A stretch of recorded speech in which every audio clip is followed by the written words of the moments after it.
Good morning, our esteemed viewer from wherever you are watching us. This is Peak Projection Media Morning Breakfast, where we get to internalize, actualize, and scrutinize political development, economic issues, health checks, and many more stories that are of concern to humanity.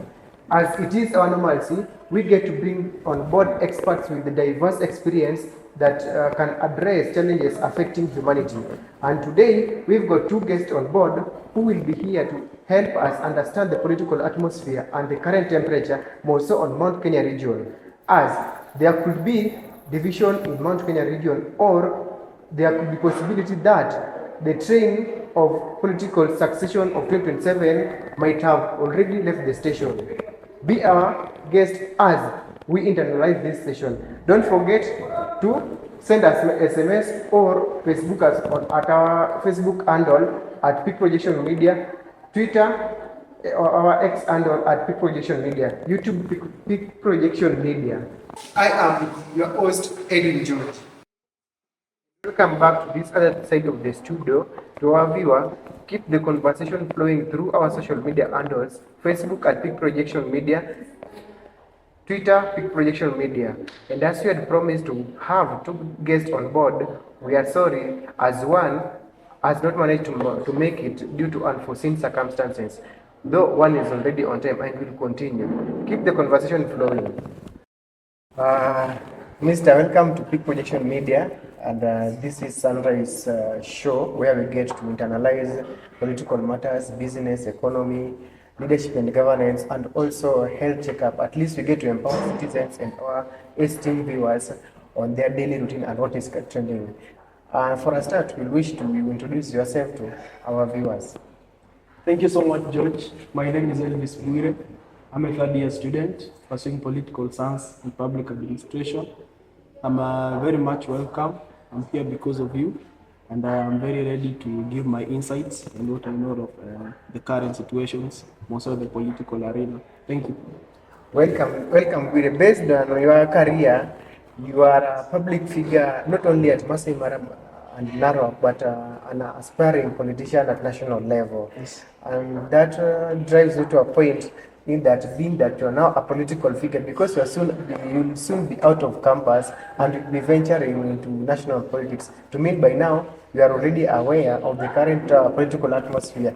Mm-hmm. Would you just highlight for us this issue concerning the Haiti deployment of officers by our government? Is that a positive move? Is it a move that an humanity, act of humanity, the way President Joe Biden highlighted when our president was visiting him?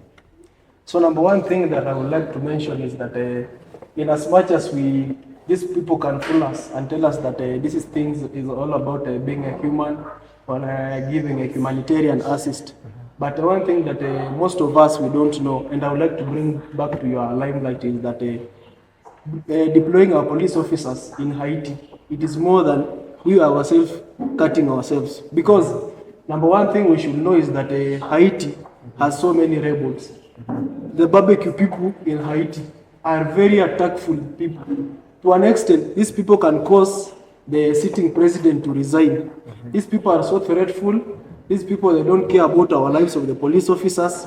And one thing we should know is that our president, Mr. Dr. William Ruto, as he was mentioning about our deployment of the police officers to the Haiti.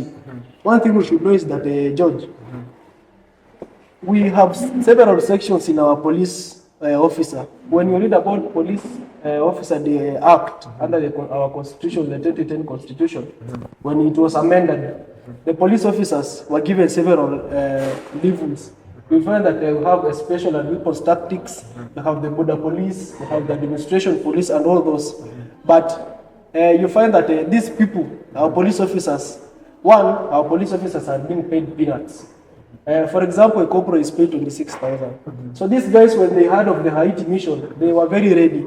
And they say that there is a lot of allowances to be given by the president or the national government. So to me, they were ready to sacrifice their lives. Exactly. For much allowance. Yes, because the problem we have right now in Kenya is the economic crisis. Oh, yeah. And yes, and as much as you get a chance to get an allowance somewhere, that adds a value to your salary or to your basic salary, then you'll be in for it. Oh, sure. Yes. So number one thing that happened is that our police officers didn't know about the barbecue thing in Haiti, so they were ready. So as the explanation went down, as you people of the media went down to cut down the cost and trying to explain us on what is happening in Haiti, we found out that our police officers went to an extent of resigning from the mission.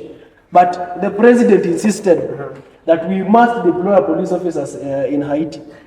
And concerning that, could there be an organization that should fight for the police officers?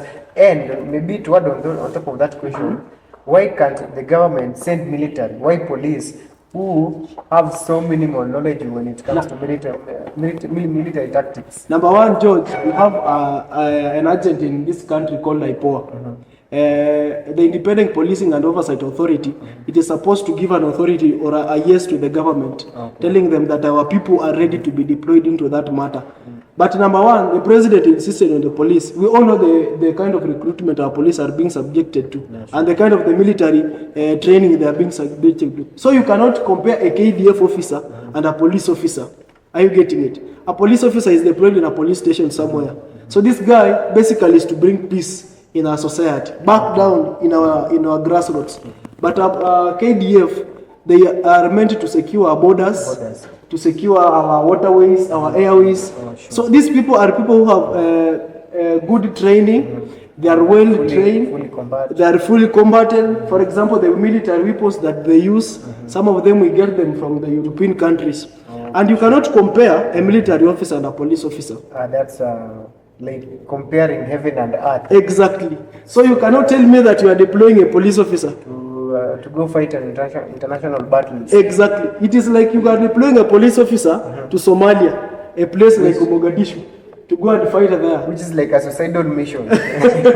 Now, if we drive back to home, our country, there has been tension on Mount Kenya region, which is they usually say that Mount Kenya is a rich food region, and based on that, seems like there's fire on the mountain. Could there be some insight that mountain will soon burn down, or what's your take on that? Number one thing, as you have said, and you have mentioned it well, is that everybody, for you to win in this country, come rain, come sunshine, you must bank on some of the votes of the Mount Kenya.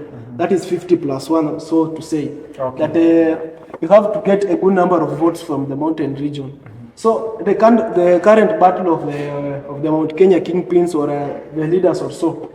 Number one, in Mount Kenya, you should know that we have several political parties. Number one, we have the UDA, and the champion of that is Rigathi. We have Jubilee. We have Uhuru Kenyatta under the same. We have the self-proclaimed leaders like Sabina Chege. Under the same party, we have NARC. NARC is there. So we have also this party for Moses Kuria. So you find that these parties, in as much as UDA is the ruling government, they are trying to bring up themselves as being powerful. So number one thing, they are trying to gain the grip of mountain. Exactly. For you to be superior, for example, you have to stand on your grounds. At what? How many people are you controlling from your region? You cannot come to ask a vote from Nyanza and you don't have your home background support. But don't you know that messiahs are not always welcome in their home? Yes, exactly. The Bible also states it clearly. But so how can you get grip to your home if you can't manage, if you're not welcome in your home? So you better seek refuge somewhere else. No, you cannot seek refuge somewhere else if your own home is burning down.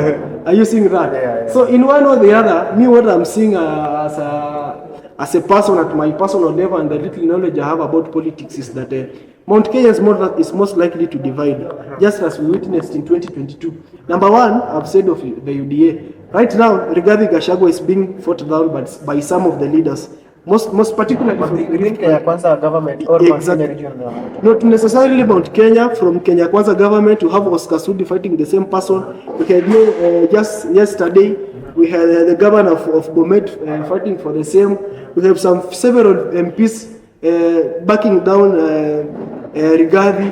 We have even the cabinet secretary, Mr. Kipchumba Murkomen, trying to bring down. Recently, Deputy President Rigathi Gachagua went missing. Then all of a sudden came out claiming that he had been in, at the top, at the He was deep inside Mount Kenya praying and fasting so as Mount Kenya would ignite.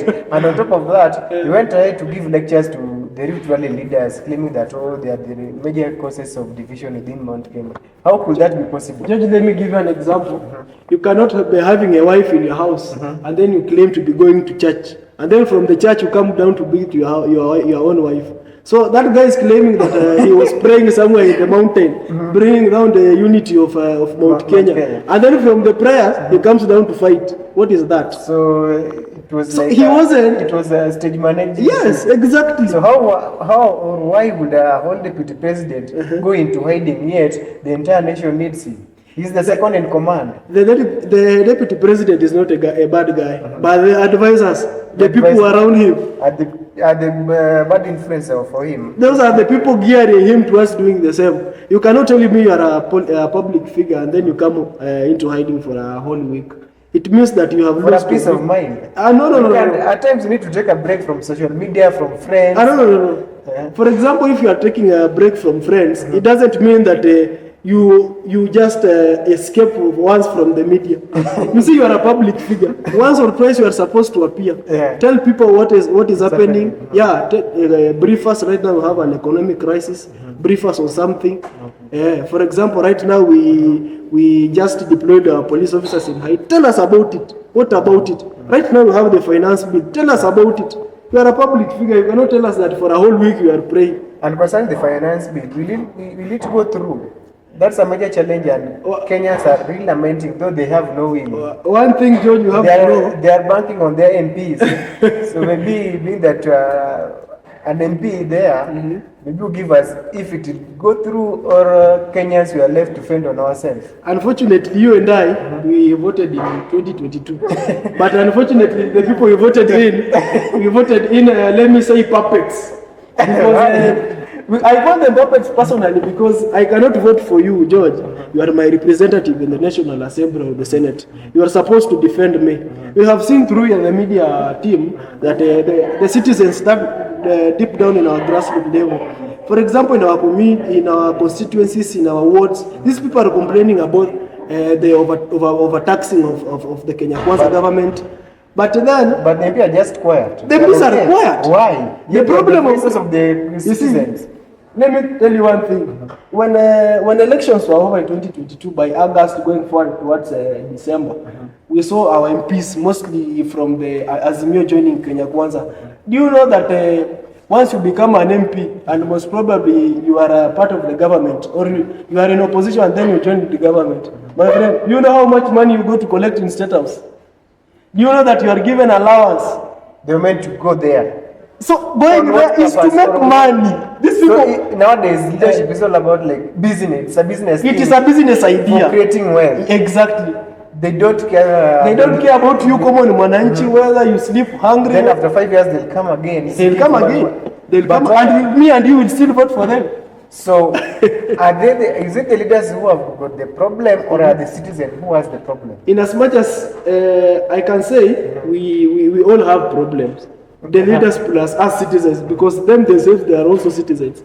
Because in as much as we can say that let us choose for the best leader, the best leader in a 2 or 1 month time turns into being a dog. Are you getting it? Yeah, sure. Yeah, slashing from the back and then going to eat from the front of the State House. Are you getting it? Yeah, I get it. So the people we elected, they cannot represent us well. So basically, expect the finance bill to go through, because we know President William Ruto. We know his tactics. That guy cannot fail in one way or the other. It's so he's so tactful. That guy is so tactful. And now as we close or as we wrap up concerning the succession politics, could it be that the succession train has already left the station for 2027? Exactly. And it left way long back ago in 2022.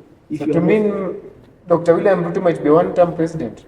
No. Or he's working on how to switch. Dr. William Ruto can only be a one-term president if only our leaders from the legislative arm will come up and be against this man.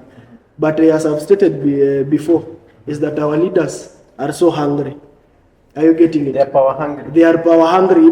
Not necessarily even power. Just the little peanuts they are being paid in the State House. They are okay with it. They are okay with it. So the 2027 succession train already took off.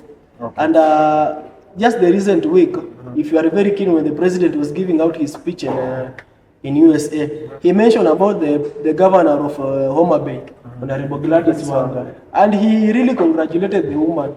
So, Mimi, personally, what I can say is that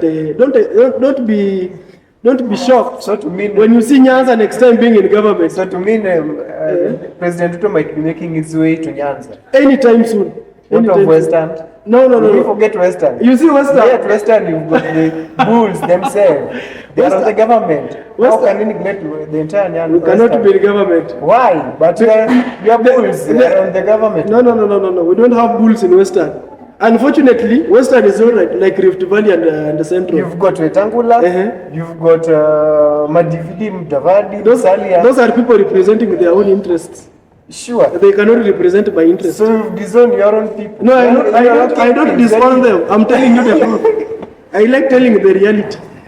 Okay, to onwards, keep tweeting. I hear Nyadira saying, the conversation is good, but citizens, we need to learn that the current government is on a business to make wealth. They don't care of their second chance. That is Nyadira Cliff on X.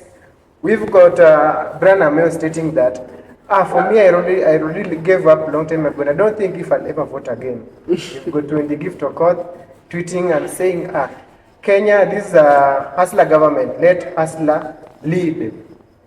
Keep the tweets coming, as we'll be back soon with more and more show. Here we had Elvis Bwire, a political analyst, an expert, and a long-time politician, and also aspiring politician coming in the near future. His train had already left the station, and maybe he should wrap up by telling us his next step after now Narok County.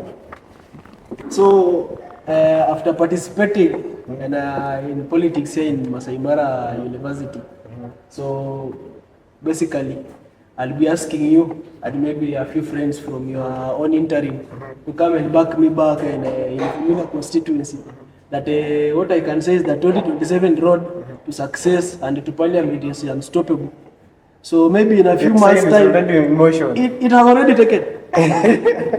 It has already taken. That's a promise from Mr. and we'll be following. For me, I'll be there to cover it, and you will give a strategy in case you win. We're all the best, and we hope that you want to change and turn into a business person using that docket. As you stipulated that nowadays these politicians are now like business people. They go to state house and get small tips so as to benefit themselves. I hope you want to be that type of a leader. Meanwhile, we come to the end of the show, and thank you so much to our esteemed viewer, wherever you are watching us. Keep tweeting, keep Facebooking us on our Facebook page at Peak Projection Media. I have been your host, Edwin George.